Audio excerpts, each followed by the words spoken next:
What is up, guys? It is Tony here, and today we are taking a look at new Super Mario Bros. Wii, as you can see. And we are going to be trying to optimize it for T820 chip Android devices, as well as any older device, say like a Retroid Pocket 4.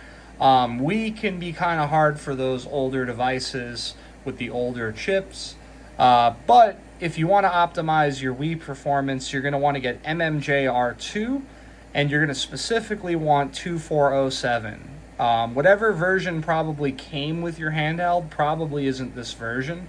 MMJR2 performs better no matter what version it is, but this specific version is the best one for older devices.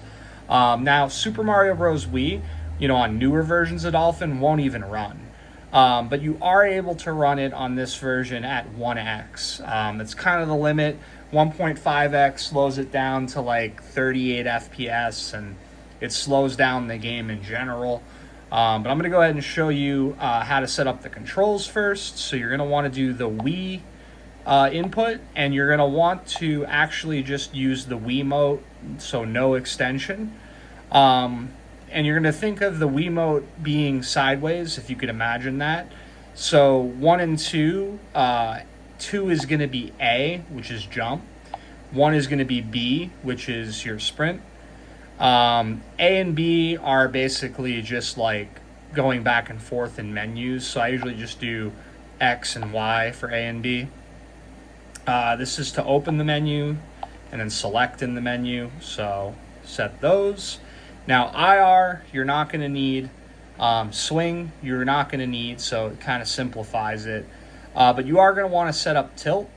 Tilt, you're going to want to have forward on the right and backward on the left. And that's basically where the platforms that tilt, when you hit your right bumper, the right side lifts up. When you hit the left bumper, the left side lifts up. Works pretty well. And then for shake, sometimes I'll set it up to the analog, kind of just like, up, down, left, or up, down, right, or you could do up, down, left, sure, just any, direction possible. So you can kind of just shake it around. But you can also just put it on your trigger since you're not using the trigger. But I'll go with that for now, it's fun. And now D-pad is a little tricky because the D-pad's sideways. So up is going to be left, down is going to be right, and then left is going to be, I got to think about for a second, left is going to be down, and then right is going to be up. So that is all you need for the controls.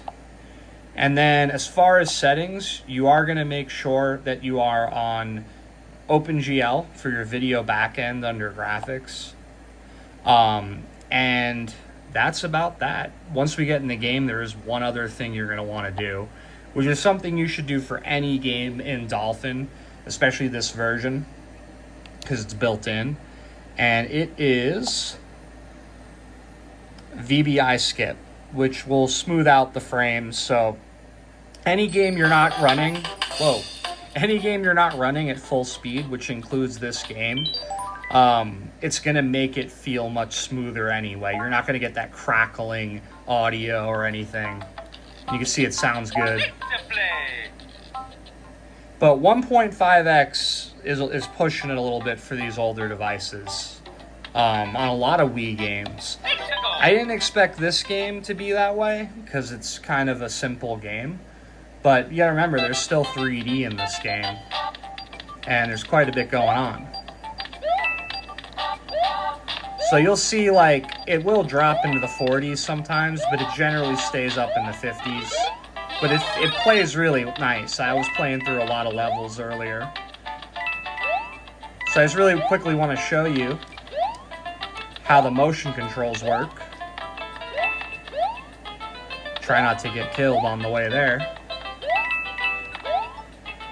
But the first thing you run into is the shake control for the Wiimote, which, like I said, we set to the analog stick in this case, which just makes you fly up in the air.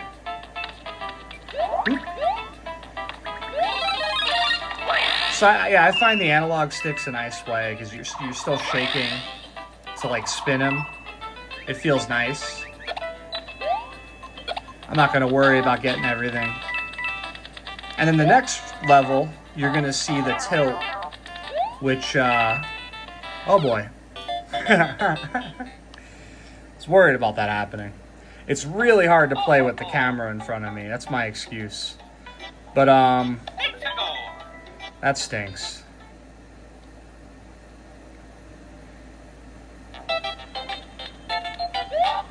At least I have a checkpoint. I'm going without any protection here. I'm one hit.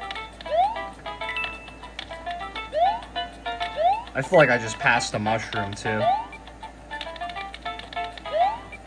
Whoa. This would be a fun playthrough, just like never getting a mushroom. There we go. Oh, yeah. So, yeah, real quick, I'll be able to show you the tilt. Which, yeah, I find the bumpers works pretty well for. You can use your device's motion controls if you have it, but I find that generally speaking, the motion controls on device don't work very well. Especially since, like, they're controlling a lot of different things when you set it up that way. So you'll be trying to do one thing and something else will happen. It's best to just stick with your physical controls. Let me grab this so I don't die immediately.